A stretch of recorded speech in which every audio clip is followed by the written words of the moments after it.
Nós estudamos nessa unidade, né, o material indica,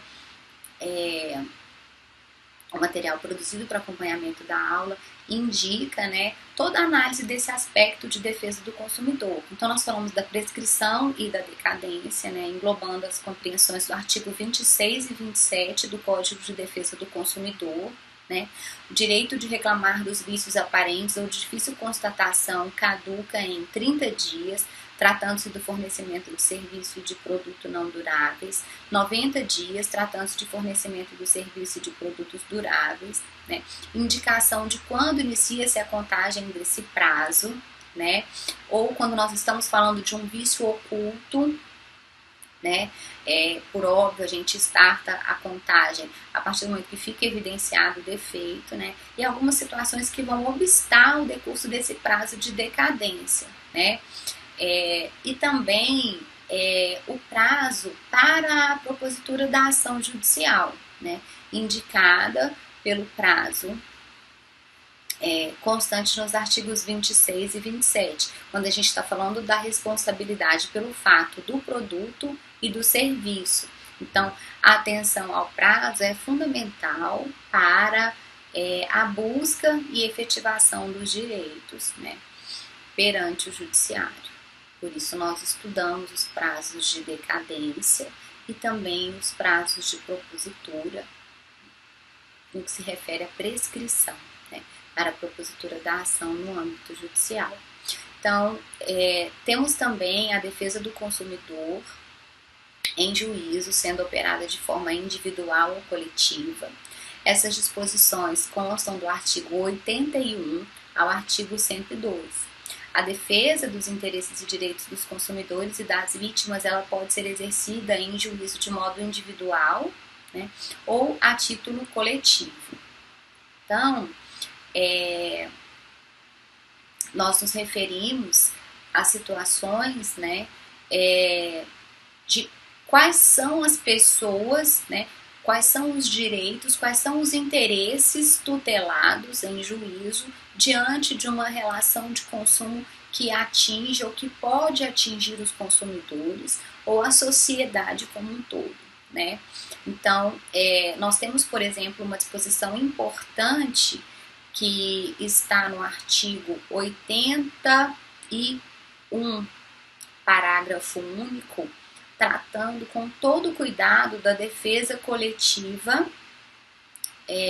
de interesses. Então, nós temos interesses ou direitos difusos, temos interesses ou direitos coletivos e interesses ou direitos individuais homogêneos, né? Disposições do Código de Defesa do Consumidor também tratam de indicar quem são os legitimados, né, para a propositura da ação judicial, para a defesa do consumidor, legitimidade ativa, né, no processo.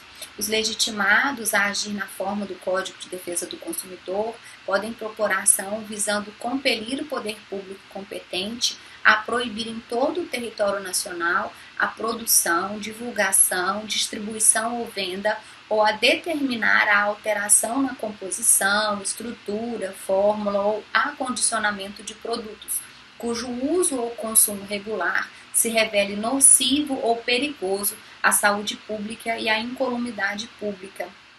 Esses legitimados, por exemplo, o Ministério Público, né, a União, os Estados, o município, o Distrito Federal, as entidades e órgãos da administração pública direta ou indireta, né, com ou sem personalidade jurídica, especificamente destinados à defesa dos interesses e direitos protegidos pelo Código de Defesa do Consumidor, né, associações legalmente constituídas.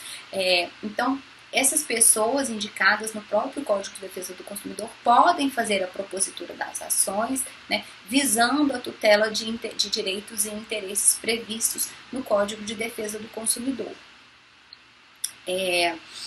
As ações, né, coletivas para a defesa dos interesses individuais e homogêneos, né, quando a gente fala dessa defesa coletiva, né, dessa defesa do consumidor em juízo, de forma coletiva, os legitimados que tratam o artigo 82, que são as pessoas que eu citei anteriormente, Ministério Público, União, Estado, Distrito Federal, os municípios, a administração pública direta ou indireta, as associações, né, constituídos para esse fim, eles podem propor em nome próprio e no interesse das vítimas ou seus sucessores a ação civil coletiva de responsabilidade pelos danos individualmente sofridos de acordo com o disposto nos artigos, e aí ele faz a remissão 92 a 100 do Código de Defesa do Consumidor. Nós temos várias ações, né,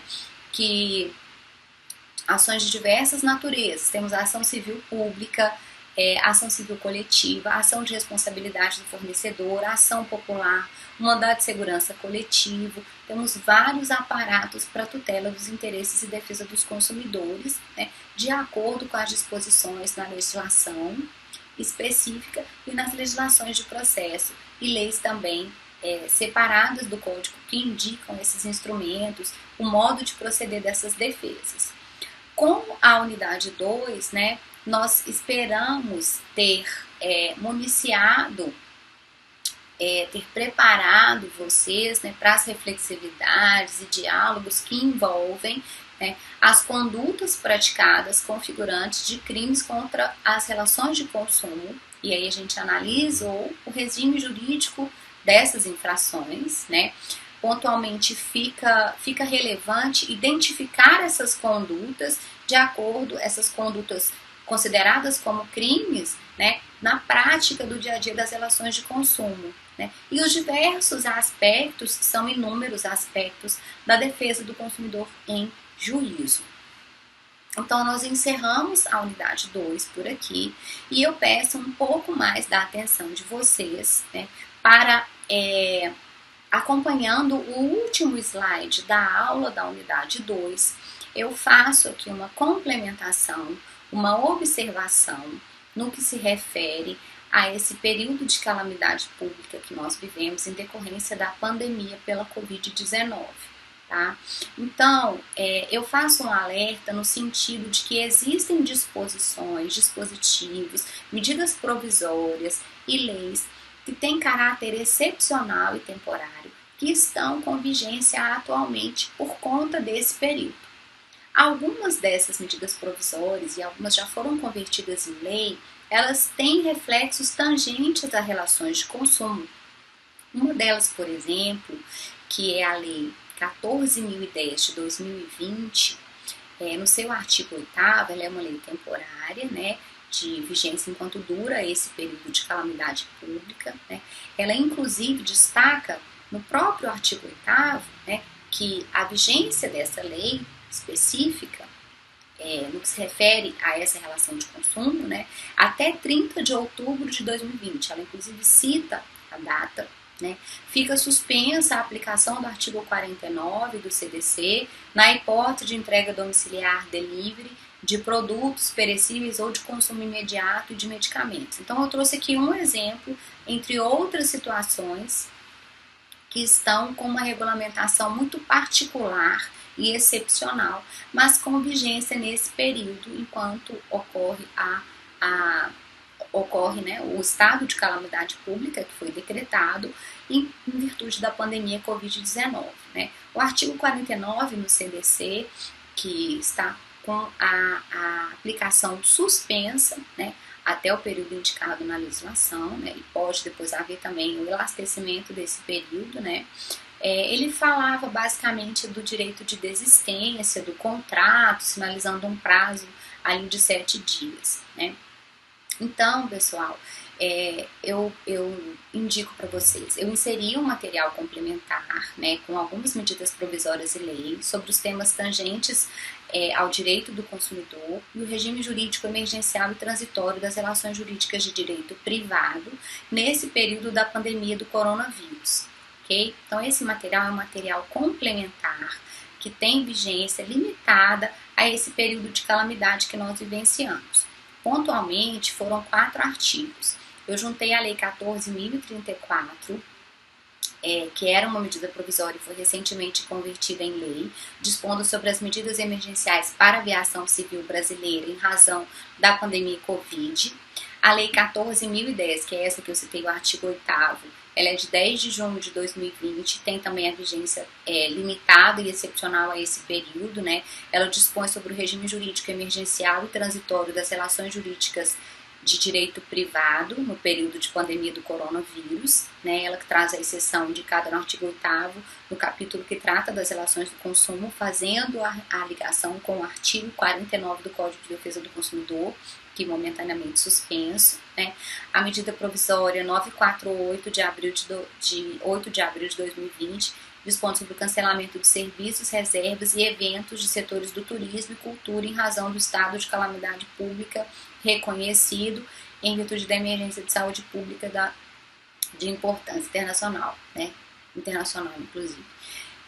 Então, eu faço essas observações e vocês devem também acompanhar, né, pelo site do Planalto as alterações, se a medida provisória perdeu, né, a sua vigência, porque ela tem uma vigência temporária, passados 60 dias ela pode se reconduzir por mais 60 dias, se prorrogar, e se não, a gente fala caduca se a medida provisória, ela perde a sua vigência, senão ela tem que ser transformada em lei. Foi o que aconteceu com essas duas que deram ensejo às legislações que eu citei. Então, eu complementei o material, né, a guisa de informação.